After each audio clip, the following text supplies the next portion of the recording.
appreciate you for coming here today. Absolutely. We're going to do a YouTube interview. Come on, let's do it. We've asked a lot of YouTube users to submit some questions and get your take on technology, foreign policy. Yeah, let's make it happen. Senator Obama, welcome to YouTube. Thank you so much. I appreciate it. Great to have you here. Thank you. I guess you've virtually been here for a while through your YouTube channel. Absolutely. But it's good to have you here in person, and we're going to ask you a few questions from YouTube users today. But first, you should probably say why you're at Google in the first place. You're here to announce your technology and innovation platform. Why does a candidate need a technology and innovation platform? Well, because technology is not only posing enormous opportunities for America, but if we can apply technology to some of the big problems that we face, like healthcare or energy or education, then we can leap over some of the problems that have been plaguing us for a very, very long time.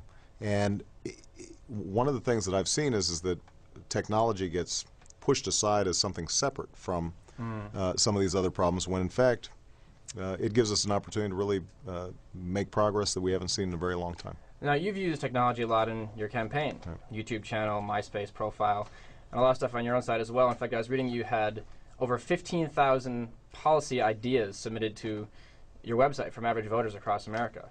Are any of them any good? Some of them are good. And part of what we're trying to model in our campaign is how we're going to run our government. We're going to have a chief technology officer that thinks about how to integrate technology into every aspect of what government does. Building on some of the work that I've already done as a senator to set up, for example, a Google for government, where people can track in real time where money is being spent by the government.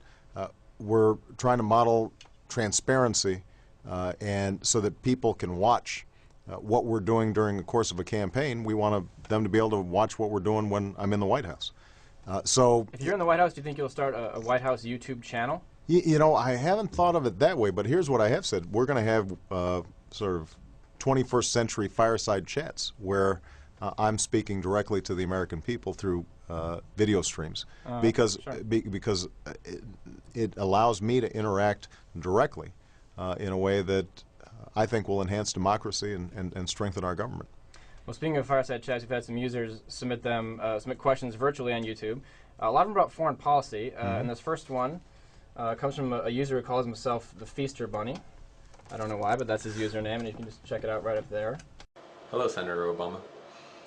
In a previous speech you gave concerning foreign policy, you stated that given actionable intelligence about high-value terrorists within Pakistan, you would take action if President Musharraf would not. My question to you is, given the recent events that have occurred within that country, would you still be willing to provide President Musharraf with weapons in order to support his pursuit of these terrorists? Thank you. Well, it's a great question, and I've said that I would suspend all military aid to Pakistan other than aid that's targeted at getting terrorists until emergency rule is lifted, prisoners are released, and we're in a situation where Musharraf follows through on the constitutional requirements that are set forth in the Pakistani constitution. I think we make a mistake when we subvert democracy or support governments that are subverting democracy. Over the long term, that fans anti-American sentiment, and I think ultimately helps the extreme elements in Pakistan and throughout the Middle East. So I think that we have to continue to pursue al-Qaeda.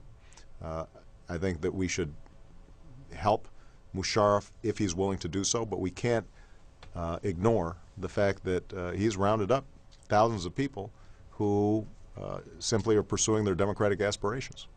In dealing with extreme elements, in the YouTube debate a couple of months back, you said that you would speak directly to dictators if given the opportunity to be president.